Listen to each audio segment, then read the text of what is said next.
এক সময় আমরা পুরো বিশ্ব শাসন করেছি। বুঝে ঠিক বললেন না না বুঝে ঠিক বললেন? কত বছর আমরা বিশ্ব শাসন করেছিলাম? কে বলতে পারবেন? আমি বলে দিচ্ছি আমি বলতে এসেছি ইনশাআল্লাহ প্রায় 1200 বছর। প্রায় চিন্তা করা যায় এই উম্মতের হায়াত কত, মানে এখন কত বছর চলছে? এই উম্মতের বয়স চলছে প্রায় 1444 বছর। 1400 এটা কত হিজরি বলেন? 1444 হিজরি। এর আগে আরো 10 বছর যোগ করতে পারেন বা 13 বছর যোগ করতে পারেন, তাহলে 1444 আর 13 কত হয়? 54, 57 ধরা যায়। এই যে 1450 বছরের মতো, এটা হলো আমাদের এখন সময় চলছে। নবী সাল্লাল্লাহু আলাইহি ওয়াসাল্লাম নবী হওয়ার পরে 1450 বছর চলে গেছে। তো এই 1450 বছরের মধ্যে প্রথম 23 বছর আল্লাহ নবী সাল্লাল্লাহু আলাইহি ওয়াসাল্লাম নিজে ইসলাম প্রতিষ্ঠা করে চলে গেছেন। যা প্রথম 13 বছর মক্কায়, পরের 10 বছর মদিনায়। এই 23 বছর সময় নিয়ে তিনি পুরো জাজিরাতুল আরবে ইসলাম প্রতিষ্ঠা করে গেছেন। প্রতিষ্ঠা মানে কি? প্রতিষ্ঠা মানে হচ্ছে একটা সমাজের মানুষ 5 ওয়াক্ত নামাজ পড়ে, যাকাত দেয়, তারা সৎ কাজে আদেশ করে, অসৎ কাজে নিষেধ করে। একটা সমাজের মধ্যে আল্লাহ পাকের যে নাজিলকৃত বিধান ওই অনুযায়ী ফয়সালা করা হয়। এটা হলো ইসলাম প্রতিষ্ঠা করা। আমি এখন কি করছি?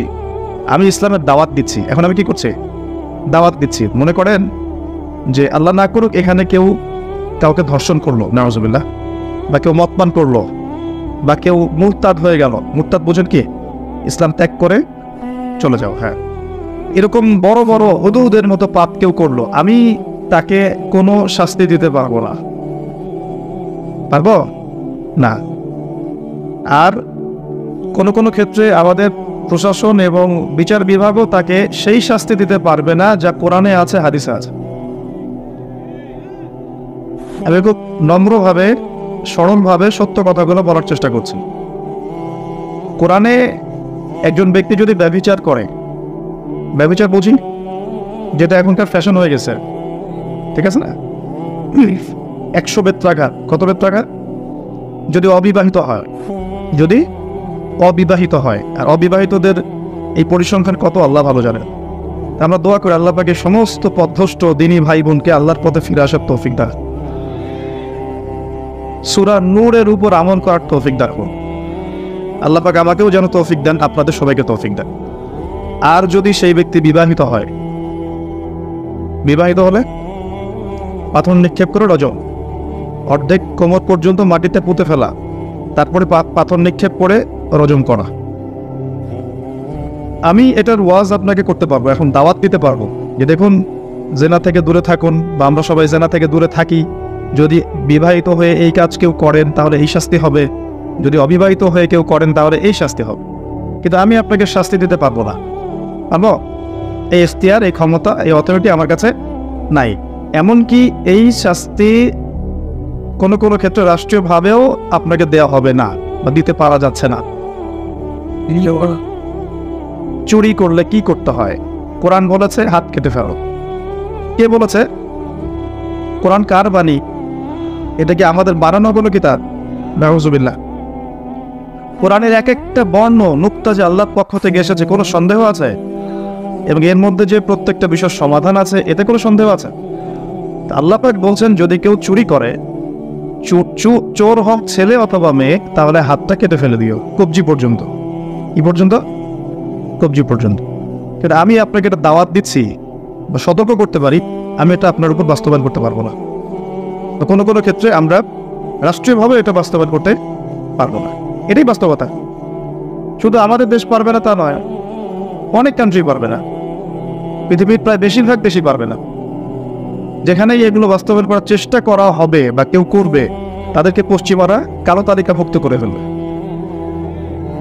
আমি বোঝাতে চাচ্ছি যে আল্লাহ পাকের জমিনে তার দিন কায়েম করে দিয়ে গিয়েছিলেন নবী মুহাম্মদ সাল্লাল্লাহু আলাইহি ওয়াসাল্লাম। কত বছরে? 23 বছর। তখন কি চোরের হাত কাটা হতো? হতো না? তখন কি রজমের শাস্তি দেওয়া হতো? তখন কি কেউ মদ পান করলে বেত্রাঘাতের শাস্তি ছিল? আচ্ছা, তখন কি কেউ মুরতাদ হয়ে গেলে মৃত্যুদণ্ডের শাস্তি ছিল? তখন কেউ যদি ধর্ষণ করত তাকে কি কতলের শাস্তি ছিল? হত্যার বদলে হত্যার শাস্তি ছিল, হাতের বদলে হাত, চোখের বদলে চোখ, কানের বদলে কান, দাঁতের বদলে দাঁত, এই শাস্তি ছিল। মানে নবী সাল্লাল্লাহু আলাইহি ওয়াসাল্লাম যেভাবে ইসলাম প্রতিষ্ঠা করে দিয়ে গিয়েছিলেন তাতে ইসলামটা 100% আল্লাহর জমিনে প্রতিষ্ঠিত ছিল। এবং ওই বেস বা ওই ফাউন্ডেশনের উপর দাঁড়িয়ে আরও 2.5 বছর এই বিশ্ব শাসন করেছেন আবু বকর সিদ্দিক রাদিয়াল্লাহু আনহু, যিনি ইসলামের প্রথম খলিফা। ইসলামের প্রথম খলিফা। খলিফা শব্দটা আমরা কি পরিচিত? খলিফা মানে কি? আচ্ছা, এখানে একটু বুঝেন। আল্লাহ রাব্বুল আলামিন কোরআনে 2 জায়গায় খলিফার কথা বলেছেন। কয় জায়গায়? ভাই আমি স্টাডি করেই বলছি। কয় জায়গায়? 2 জায়গায়। এক হচ্ছে সূরা বাকারায়, একটা কোথায়? প্রথম দিকে আছে। আরেকটা হচ্ছে সূরা সদে। কোন সূরায়? সদ। সূরা বাকারায় আল্লাহ পাক খলিফা বলেছেন আদম আলাইহিস সালামকে। কাকে? আর সূরা সদে আল্লাহ পাক খলিফা বলেছেন দাউদ আলাইহিস সালামকে। কাকে? আচ্ছা, এবার একটু খলিফা কি এটা বুঝি, তারপরে সামনে যাই। আল্লাহ পাক বলছেন বিসমিল্লাহির রহমানির রহিম, ওয়া ইয ক্বালা রাব্বুকা লিল মালায়েকা ইন্নী জাঈলুন ফিল আরদি খলিফা। বলেছেন তো সবাই। সমস্যা হচ্ছে আমরা সবাই কোরআন তো পড়ি কিন্তু হয়তো বুঝি না, বা এর উপযুক্ত ব্যাখ্যা আমাদের সামনে হয়তো পেশ করা হয় না, কারণ আমরা তো বেশিরভাগ সময় একে অপরের গোশত খাওয়া নিয়ে ব্যস্ত আছি আর কি, তাই না? এবং এটাকে আমরা কি বলবো যে ভালো কাজ মনে করি, হকের পথ মনে করি। বস্তুত এটাই শেষ জামানা যখন সাদাকে কালো মনে হবে, কালোকে সাদা মনে হবে, হককে বাতিল মনে হবে, বাতিলকে হক মনে হবে, যেটা ন্যায় ওটাকে অন্যায় মনে হবে, যেটা অন্যায় সেটাকেই ন্যায় মনে হবে। নবী সাল্লাল্লাহু আলাইহি ওয়াসাল্লাম বলে গিয়েছেন আনতালিদা লামাতু রাব্বাতুহা, শেষ জামানায় দাসী তার মনিবকে জন্ম দিবে। দাসী তার মনিবকে জন্ম দিবে, কখনো দাসী তার মনিবকে জন্ম দেয় না। মানে ন্যায় অন্যায়, হক বাতিল, সত্য মিথ্যা এগুলোর মানদণ্ড উল্টে যাবে। ন্যায় হবে অন্যায়, অন্যায় হবে ন্যায়, হক হবে বাতিল, বাতিল হবে হক। যেটা সত্য সেটাই মিথ্যা মনে হবে, যেটা মিথ্যা সেটাই সত্য মনে হবে, যেটা অন্ধকার সেটাকে আলো মনে হবে, যেটা আলো সেটাকে অন্ধকার মনে হবে। আর তালিদা লামাতু রাব্বাতুহা, হালালকে মানুষ হারাম করবে, হারামকে হালাল করবে। আর কথা বুঝতে পারছেন কি না বেশি গভীর হয়ে যাচ্ছে? আমি সহজ করার চেষ্টা করছি। এখন আসলে আল্লাহ পাক বলছেন ওয়া ইয ক্বালা রাব্বুকা লিল মালায়েকা, হে নবী মুহাম্মদ বলেন সাল্লাল্লাহু আলাইহি ওয়াসাল্লাম, স্মরণ করেন সেই সময়ের কথা। আল্লাহ নবীকে বলা হচ্ছে স্মরণ করেন সেই সময়ের কথা, মানে মহাবিশ্বের লক্ষ লক্ষ বছর আগে, হয়তো কোটি কোটি বছর আগে। ওয়া ইয ক্বালা রাব্বুকা লিল মালায়েকা, আপনার রব এই ফেরেশতাদেরকে বলেছিলেন। কাদেরকে বলেছিলেন? কি বলেছিলেন? ইন্নী জাঈলুন ফিল আরদি খলিফা, আমি এই আরদে মানে পৃথিবীতে আমার খলিফা পাঠাতে চাই। সুবহানাল্লাহ। পৃথিবীতে কেউ ছিল না, এর আগে জিন জাতি ছিল। জিন জাতি কোন জাতি? জিন জাতি বলে একটা জাতি আছে, বিশ্বাস করেন তো নাকি? আচ্ছা, এখন এই জিন জাতি যখন ফাসাদ সৃষ্টি করে আল্লাহ পাক ওদেরকে সরিয়ে দেন, দিয়ে আল্লাহ পাক নতুন করে কোনো সৃষ্টি পাঠানোর ইরাদা করেন, তখন ফেরেশতাদেরকে বলেন যে আমি পৃথিবীতে আমার খলিফা পাঠাতে চাই। কি পাঠাতে চাই? শব্দটা আবার বলেন, খলিফা। আচ্ছা, এবার আসেন তো ফেরেশতারা বলেন আতাজআলু ফিহা, আপনি কি এমন কাউকে সেখানে পাঠাতে চাচ্ছেন মাই ইউফসিদু ফিহা, যে পৃথিবীতে গিয়ে ফাসাদ সৃষ্টি করবে, দাঙ্গা হাঙ্গামা ফাসাদ সৃষ্টি করবে, ওয়া ইয়াসফিকু দিমা, এবং একে অপরের রক্ত ঝরাবে, রক্তপাত ঘটাবে। ওয়া নাহনু নুসাব্বিহু বিহামদিকা ওয়া নুকদ্দিসু লাক, অথচ আমরাই তো আপনার প্রশংসা করি, তাসবিহ পাঠ করি, কি প্রয়োজন? আপনি কি এমন কাউকে পাঠাতে যাচ্ছেন যে পৃথিবীতে গিয়ে 2টা কাজ করবে? ফেরেশতারা বলেছেন কয়টা কাজ করবে? 1 বলেন ফিতনা ফাসাদ সৃষ্টি করবে, 2 একে অপরের রক্তপাত ঘটাবে। পুরো বিশ্বের দিকে তাকায় দেখবেন এবার, এই মানব জাতি 2টা কাজ করতেছে, হয় ফিতনা ফাসাদ সৃষ্টি করতেছে অথবা রক্তপাত ঘটাচ্ছে। এখানে ভাই ভাইয়ের রক্ত ঝরাচ্ছে, প্রতিবেশী প্রতিবেশীর, কোনো সময় সামাজিক এক দল আরেক দলের, কোনো সময় এক রাজনৈতিক দল আরেক রাজনৈতিক দলের, কোনো সময় এক বিশ্বের একটা দেশ আরেকটা দেশের। পুরো বিশ্বের ছোট থেকে বড় যে স্তরে আপনি উঠবেন দেখবেন রক্তপাত রক্তপাত রক্তপাত।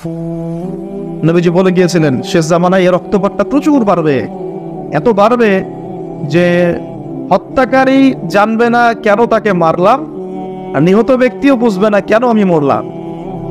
সুবহানাল্লাহ। চিন্তা করতে পারেন? গাজার বাচ্চারা জানে না যে কেন তাকে মারা হলো, আর যারা মারছে ওরাও জানে না কি কারণে মারছে, কি অপরাধ ওঠে। ইয়েমেনের বাচ্চারা জানে না কেন বোমটা এসে পড়লো, আর যে ফেললো সেও জানে না কি জন্য ফেললাম। আপনারা রাস্তায় গন্ডগোল করতে যান অনেক সময়, যে বের হয় সেও জানে না কেন, কিসের উদ্দেশ্যে লড়ছি, আর যে মারে সেও জানে না কি জন্য ভাইকে মারলাম, এটা সে জানে না। হত্যাকারী ব্যক্তি জানবে না যে কেন আমি হত্যা করছি, মাকতুল জানবে না যে কেন আমি মরলাম। শেষ জামানে হারাজ বাড়বে, হারাজ হারাজ হারাজ। নবীজি বলছেন হারাজ বাড়বে, সাহাবীরা বলছেন হারাজ কি ইয়া রাসূলুল্লাহ? নবীজি বলছেন যে মানে অস্বাভাবিক হারে হত্যাকাণ্ড বাড়তে থাকবে। আমি পরিসংখ্যান দিয়ে দিই আপনাকে দুইটা। শুধু প্রথম বিশ্বযুদ্ধেই এই 4-5 বছরের মধ্যে প্রায় 1.5 থেকে 2 কোটি মানুষ মারা গেছে। কত কোটি? আর আরো বেশি, অনেকে বলেন 2.5 কোটি 3 কোটি, আমি একটা মিনিমাম রেঞ্জ বললাম। আর দ্বিতীয় বিশ্বযুদ্ধে মারা গেছে প্রায় 6 থেকে 7 কোটি। 6 থেকে 7 কোটি। শুধু আমেরিকার একটা পারমাণবিক বোমা যেটা জাপানে পড়েছে হিরোশিমায়, ওতেই লক্ষ লক্ষ লোক মারা গেছে। এখন পর্যন্ত ওদের যে বংশ পরম্পরা, ওই যে পারমাণবিক বোমার যে প্রভাব, এটা এখন পর্যন্ত আছে। নাগাসাকিতে যেটা পড়েছে দ্বিতীয় বোমা, ওটার নাম ছিল ফ্যাটম্যান, আর প্রথমটার নাম ছিল লিটল বয়। এগুলো অনেক আগের বোম। আর এখনকার পারমাণবিক বোমগুলো কত শক্তিশালী এটা বলার অপেক্ষা রাখে না। একটা পুরো দেশকে এক মুহূর্তে উড়াই দিতে পারে। বাংলাদেশের মতো একটা ছোট্ট দেশ, এরকম ছোট্ট একটা দেশকে একটা বোমা দিয়ে উড়িয়ে দেওয়া সম্ভব। ইংল্যান্ডের মতো একটা দেশকে একটা রাশিয়ান হাইপারসনিক ক্ষেপণাস্ত্র দিয়ে উড়িয়ে দেওয়া সম্ভব। আর এখনকার সমরবিদ্যা নিয়ে যারা ঘাটাঘাটি করেন, তারা এটা আশঙ্কা করছেন যে প্রথম বিশ্বযুদ্ধের মতো, দ্বিতীয় বিশ্বযুদ্ধের মতো আরো একটা তৃতীয় বিশ্বযুদ্ধ হয়তোবা বিশ্ববাসী দেখতে যাচ্ছে। হয়তোবা, আল্লাহ ভালো জানেন, আমরা তো গ্যারান্টি দিয়ে বলতে পারবো না, কিন্তু পরিস্থিতি ওইরকমই মনে হচ্ছে। তবে এতটুকু জেনে রাখেন, হাদিসের মধ্যে মালহামা নামে একটা শব্দ আছে। কি শব্দ? নবীজি বলেছেন ইউফ্রেটিস নদী, মানে ফোরাত নদী। ইউফ্রেটিস কোন নদী? এই ফোরাত নদী অচিরেই তার ভূগর্ভস্থ সোনার পাহাড় বের করে দিবে। ফোরাত নদী অচিরেই তার সোনার পাহাড় বের করে দিবে, এবং ওই সোনাকে নিয়ে মারামারি করতে আসবে যে মানুষগুলো, তাদের মধ্যে প্রত্যেক 100 জনের মধ্যে 99 জন মানুষ মারা যাবে। আর একজন ব্যক্তি যে বেঁচে থাকবে, সে ধারণা করবে আমি সেই ব্যক্তি যে সোনাটা পাবো। আর মুসলিমদেরকে নবীজি বলছেন, তোমরা যদি ওই সময়ে ওই জায়গায় থাকো, কোনো মুসলমান যদি সেটা দেখে, তোমরা সেই সোনায় হাতও দিবে না। আরেকটা হাদিসে এসেছে যে অচিরেই রোমকরা, পশ্চিমারা আরবদের সাথে চুক্তি ভঙ্গ করবে এবং 80টা পতাকা নিয়ে তাদের বিরুদ্ধে যুদ্ধে নেমে যাবে। কয়টা পতাকা?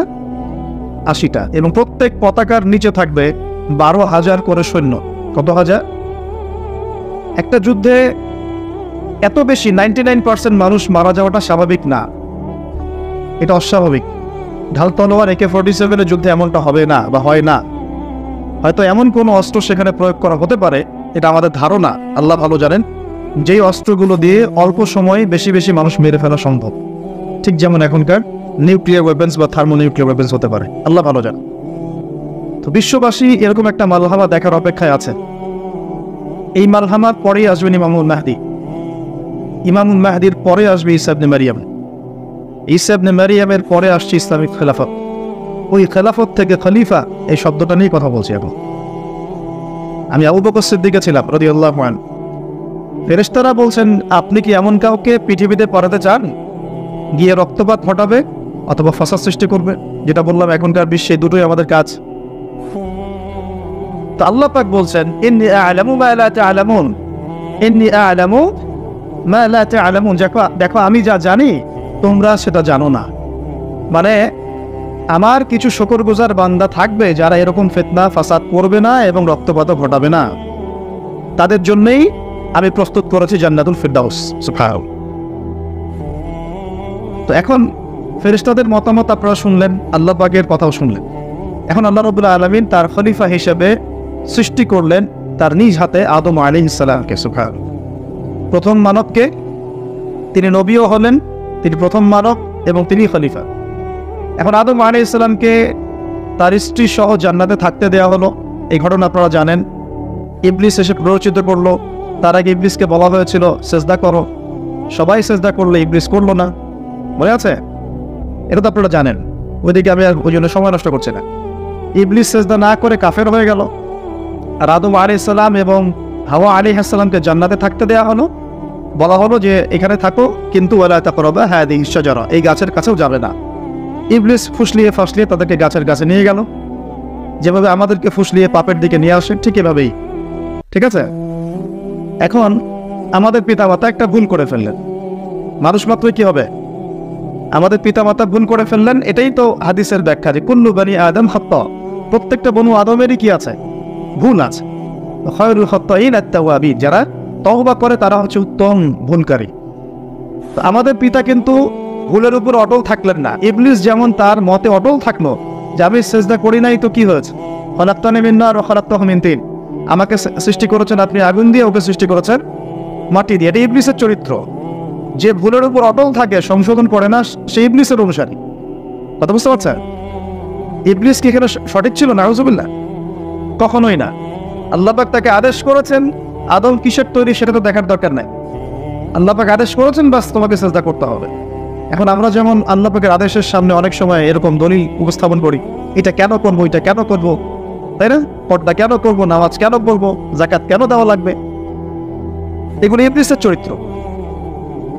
আর ইবলিস চ্যালেঞ্জ করলো আল্লাহকে, আল্লাহ পাক তাকে বের করে দিলেন, ফাখরুজ মিনহা ফাইন্নাকা রাজিম, এখান থেকে বের হও, তুমি অভিশপ্ত। ওয়া ইন্না আলাইকা লা'নাতা ইলা ইয়াউমিদ্দিন, কিয়ামত পর্যন্ত তোমার উপর লানত, অভিশাপ। ও আবার চালাক, সে বলল যে আমাকে কিয়ামত পর্যন্ত অবকাশ দিন, আনজিরনি ইলা ইয়াউমি ইউবআসুন, আমাকে কিয়ামত পর্যন্ত অবকাশ দিন। আল্লাহ পাক বলেন ইন্নাকা মিনাল মুনযারিন, যাও তুমি অবকাশপ্রাপ্তদের অন্তর্ভুক্ত একজন, ছেড়ে দিলাম তোমাকে, কিয়ামত পর্যন্ত আয়াত দেওয়া হল। এবার সে বলছে ফাবিমা ওয়াইতানি, হে আল্লাহ, যে আদমের জন্য আপনি আমাকে বের করে দিলেন, আমি চ্যালেঞ্জ করছি। এবার ইবলিসের চ্যালেঞ্জটাও মাথায় লিখে রাখেন, মাথায় লিখে রাখেন। ইবলিস বলছে ফাবিমা আগওয়াইতানি লাআকুউদান্না লাহুম সিরাতাকাল মুস্তাকিম, যার জন্য আপনি আমাকে এখান থেকে বের করে দিলেন, আমি তার সরল পথে ওত পেতে বসে থাকবো। কিভাবে বসে থাকবো? ওত পেতে। সুম্মা লাআতিয়ান্নাহুম মিন বাইনি আইদিহিম ওয়া মিন খালফিহিম ওয়া আন আইমানিহিম ওয়া আন শামাইলিহিম ওয়া লা তাজিদু আকসারাহুম শাকিরিন, আমি তাদের ডান দিক থেকে আসবো, বাম দিক থেকে আসবো, সামনে থেকে আসবো, পিছন থেকে আসবো, আপনি বেশিরভাগ আদম সন্তানকে শুকরগুজার পাবেন না। কে বললো এটা? ইবলিসের এই কথা সত্য না মিথ্যা বলেন তো? এখন সত্য হয় নাই? কিভাবে সত্য সেটা একটা হাদিস থেকে দেখেন দলিল। আমি আর গভীরে ঢুকে যাচ্ছি।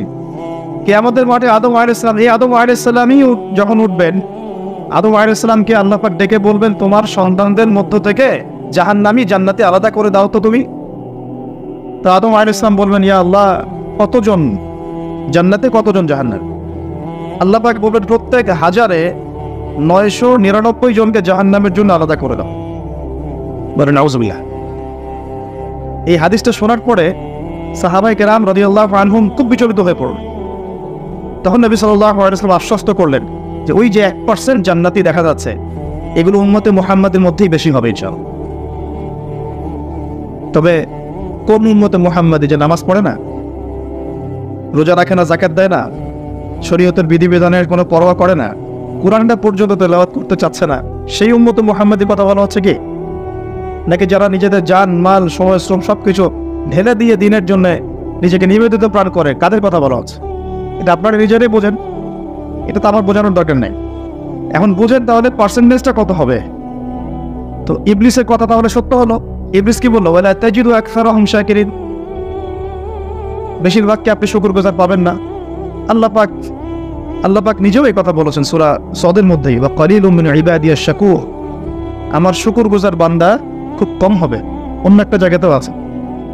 তো এখন আল্লাহ রাব্বুল আলামিন আদম আলাইহিস সালাম আর হাওয়া আলাইহিস সালামকে জান্নাতে রাখলেন। তারা যে ফল খেয়ে ভুল করে ফেললেন, আল্লাহ পাক তখন তাদেরকে সাথে সাথেই বের করে দেন নাই, সাথে সাথে বের করে দেন নাই, বরং ফাতালাক্কা আদামু মির রাব্বিন কালিমাত, আদম আলাইহিস সালাম আল্লাহর কাছ থেকে কিছু কালিমা বা বাক্য শিখে নিলেন। সুবহানাল্লাহ।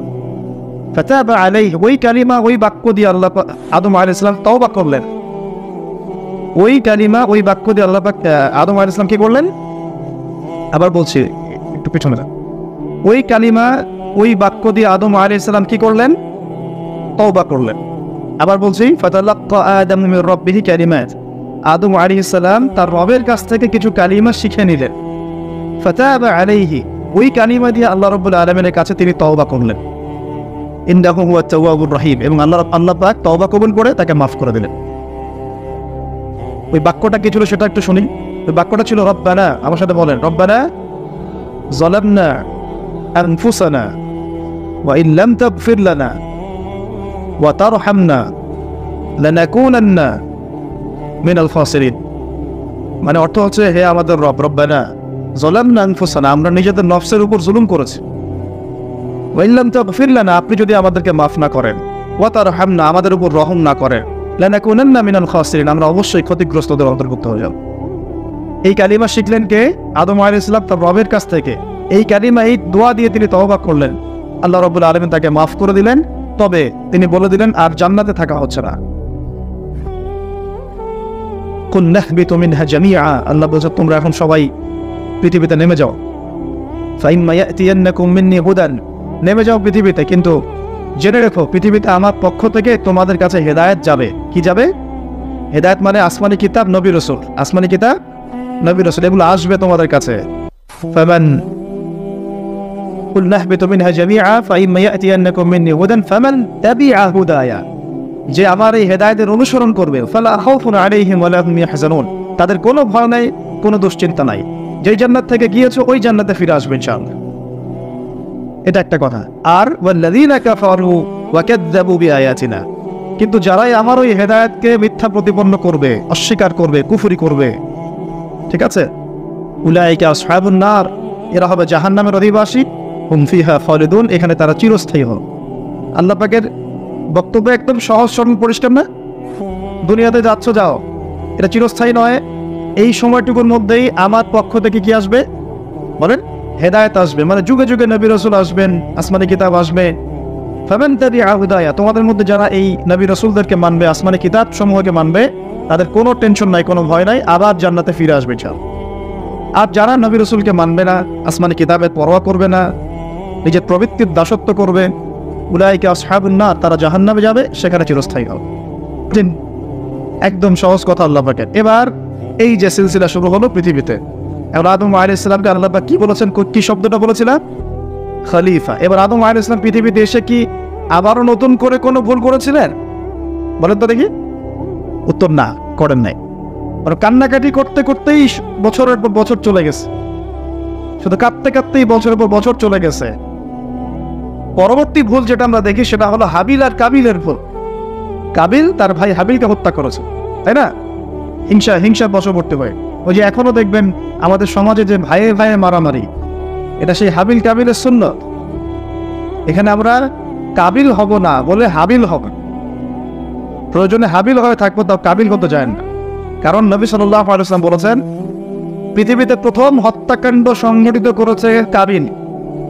ভালো করে শোনেন, যারা এই পথে আছেন ভালো করে শোনেন। পৃথিবীতে প্রথম হত্যাকাণ্ড সংঘটিত করেছে কাবিল। এ কারণেই কিয়ামত পর্যন্ত যত মানুষ খুন হবে, খুন, এই সমস্ত খুনের পাপের একটা অংশ কাবিলের আমলনামায় গিয়ে যুক্ত হবে। নাউজুবিল্লাহ। মনে করায় দেই, কাবিল একজন নবীর সন্তান। কার সন্তান?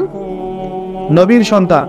লূত আলাইহিস সালামের স্ত্রী একজন নবীর স্ত্রী। নূহ আলাইহিস সালামের স্ত্রী একজন নবীর স্ত্রী। আবু লাহাব সর্বকালের সর্বশ্রেষ্ঠ মানব মুহাম্মদ সাল্লাল্লাহু আলাইহি ওয়াসাল্লামের চাচা। আবার ফিরাউনেরও স্ত্রী, তার নাম, দাসীর নাম কি? আসিয়া। তাহলে আমাদের বংশ, আমাদের রং, আমাদের জাতীয়তা, আমাদের অর্থ সম্পদ, আমাদের টাকা পয়সা, আমাদের স্ট্যাটাস, আমাদের ভাষা, আমাদের এই গোত্র বিভাজন, এগুলো আমাদেরকে আল্লাহ পাকের আযাব থেকে বাঁচাতে পারবে না, যদি না আমরা আল্লাহ পাকের হুকুম আহকাম মেনে চলি। একজন নবীর ছেলে কোথায় যাচ্ছে? একজন নবীর স্ত্রী কোথায় যাচ্ছে? লূত আলাইহিস সালামের স্ত্রী কোথায় যাচ্ছে? আবু জাহেল কি আল্লাহ নবী সাল্লাল্লাহু আলাইহি ওয়াসাল্লামের চাচা ছিল না? আবু লাহাব কি চাচা ছিল না? তাহলে কিসের অহংকার, কিসের অহংকার, কিসের ফুটানি, কিসের গর্ব? শুধু তাকওয়াই পারবে আমাদেরকে সেভ করতে, আর কিচ্ছু না। অনেক গভীর হয়ে যাবে, বের হয়ে আসেন। আদম আলাইহিস সালাম তার জীবদ্দশায় আল্লাহ পাকের জমিনে যতদিন থেকেছেন, তিনি কি আল্লাহর বিধান মেনেছেন না শয়তানের বিধান মেনেছেন? তার উপরে আল্লাহ পাক কিছু নাজিল করেন নাই? সহিফা নাজিল করেছেন, অবশ্যই করেছেন না? এমনকি কিভাবে কাপড় পরিধান করতে হবে, কিভাবে চাষবাস করতে হবে, কিভাবে এই পৃথিবীতে বেঁচে থাকতে হবে, এগুলো আল্লাহ রাব্বুল আলামিন জিবরাইল আলাইহিস সালামের মারফতে শিখিয়েছেন। মানুষ কাপড় পরা জানতো না, কে শিখিয়েছেন? আল্লাহ পাক। আল্লাহ পাক পোশাক নাজিল করেছেন। শুরুতে মানুষ গাছের ছালপাতা পরে থাকতো না, এগুলো মিথ্যা কথা। আল্লাহ রাব্বুল আলামিন আসমান থেকে পোশাক নাজিল করেছেন প্রথম। জিবরাইল আলাইহিস সালাম শিখিয়েছেন কিভাবে সুতা বুনতে হয়, কিভাবে জমি চাষ করতে হয়, কোন কোন গাছ উপকারী, কোন কোন গাছ উপকারী নয়, কোনটা আমরা খেতে পারবো, কোনটা খেতে পারবো না, কোন প্রাণী আমাদের জন্য খাওয়া ভালো হবে, কোনটা খাওয়া ঠিক হবে না, আল্লাহ পাক ওহীর মাধ্যমে জানিয়েছেন। এগুলো আমরা জানতাম না, এগুলো আমরা জানতাম। এমনকি কোন গাছে ঔষধি গুণাগুণ আছে, এটা আদম আলাইহিস সালামকে কে জানিয়েছে? আল্লাহ পাক তার ওহীর মাধ্যমে জানিয়েছেন। এই যে আমরা এখন সভ্যতা নিয়ে এত কথা বলি, সত্যি কথা হচ্ছে সভ্যতা শুরু হয়েছে নবীদের হাতে, আর সভ্যতা প্রসারিত হয়েছে নবীদের হাতে, আর সভ্যতা শেষও হবে একজন নবীর হাতে। সেই নবীর নাম কি? ঈসা আলাইহিস সালাম। Very good. সেই নবীর নাম কিন্তু ঈসা ইবনে মারইয়াম। তার হাতে সভ্যতা শেষ হবে। ওইটা লাস্ট একটা সভ্যতা পৃথিবী দেখবে অচিরেই সামনে। এখন আসেন, আদম আলাইহিস সালাম ছিলেন আল্লাহ পাকের খলিফা, এবং তিনি পৃথিবীতে তার আল্লাহ পাকের বিধান দিয়ে নিজে চলেছেন, পরিবারকে চালিয়েছেন, ওই সময় সমাজকে চালিয়েছেন, এবং ওই সময় পৃথিবীটাকে তিনি আল্লাহ পাকের বিধান দিয়ে পরিচালিত করেছেন, অন্য কারো বিধান দিয়ে নয়, মন গড়া বিধান দিয়ে তো মোটেই নয়, এবং নিজের রচনাকৃত বিধান দিয়ে তো মোটেই নয়, নিজের প্রবৃত্তিগত অনুসরণ দিয়ে মোটেই নয়, বরং আল্লাহ পাকের পক্ষ থেকে যা এসেছে সেইটা তিনি ফলো করেছেন। এই অনুসরণটাকে নূহ আলাইহিস সালাম করেন নাই, ইব্রাহিম আলাইহিস সালাম করেন নাই, মুসা আলাইহিস সালাম করেন নাই, ঈসা আলাইহিস সালাম করেন নাই, দাউদ আলাইহিস সালাম করেন নাই, সুলাইমান করেন নাই আলাইহিস সালাম। আমাদের নবী মুহাম্মদ সাল্লাল্লাহু আলাইহি ওয়াসাল্লাম তিনি কি করেন নাই? আমার কথা কি বুঝতে পারছেন? তাহলে তারা কি অনুসরণ করেছেন পৃথিবীতে? আল্লাহ পাকের ওহীর বিধান। কিসের বিধান? ওহীর বিধান। এখন আসেন, আরেকজন নবীকে আল্লাহ পাক বলেছেন খলিফা, তার নাম কি বলেছিলাম শুরুতে? দাউদ। কোন সূরায় আছে এটা? সদের মধ্যে। এইখানে আল্লাহ পাক আরো স্পষ্ট করে বলেছেন একজন খলিফার দায়িত্ব কি। খুব মনোযোগের সাথে শুনবেন।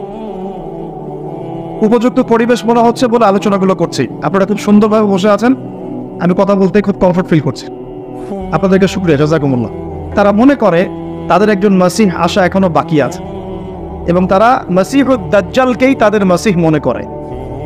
আল্লাহ পাক তাদের মাসিহ পাঠিয়েছিলেন, সেই মাসিহের নাম হচ্ছে ঈসা আলাইহিস সালাম, কিন্তু তারা নিজেরা তাদের মাসিহকে চিনতে ভুল করে হত্যার চেষ্টা করেছিল। তারা নবীদেরকে হত্যা করা জাতি, এমনকি তারা আমাদের নবী মুহাম্মদ সাল্লাল্লাহু আলাইহি ওয়াসাল্লামকেও হত্যার চেষ্টা করেছে একাধিকবার। তো তারা মাসিহ ঈসা আলাইহিস সালামকে হত্যার চেষ্টা করেছিল, আল্লাহ পাক তাকে উঠিয়ে নিয়েছেন, এবং তাদেরকে পরীক্ষা ফেলে আল্লাহ পাক মাসিহুদ দাজ্জালকেই তাদের কাছে